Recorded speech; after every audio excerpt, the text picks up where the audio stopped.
নমস্কাৰ বন্ধুসকল, কোড 508ৰ অন্য এটা প্ৰশ্নলৈ আপোনালোকৰ সন্মুখত আকৌ হাজিৰ হৈছোঁ। আজি আমাৰ প্ৰশ্নটো হ'ল, কলা শিক্ষা কি, ই কেই প্ৰকাৰৰ আৰু কি কি?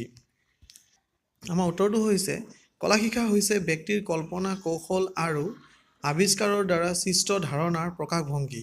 ই শিক্ষণৰ প্ৰাথমিক পথ, যি সৌন্দৰ্যবোধক অভিজ্ঞতাৰ বাবে শিক্ষণৰ অৰ্থ আৱিষ্কাৰ কৰাৰ পথ প্ৰদৰ্শক হিচাপে কাম কৰে। ইংৰাজী আৰ্ট শব্দটো লেটিন ভাষাৰ আৰ্টছ বা আৰ্টেম শব্দৰ পৰা অহা, যাৰ অৰ্থ হৈছে এটা সৃজনীমূলক কাম।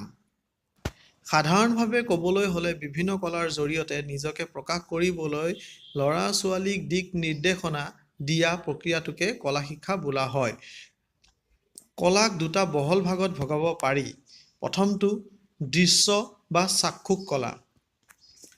এইবিধ কলাই তেনে সকলোবোৰ কলাসুলভ অভিব্যক্তি অথবা সৃষ্টিৰ কথা বুজায় যিবোৰ চাক্ষুষভাৱে দৰ্শন কৰিব পাৰি, যেনে চিত্ৰকলা, ভাস্কৰ্য, ছপাকাম, কোলাজ, পুতলা, অধিস্থাপন আদি।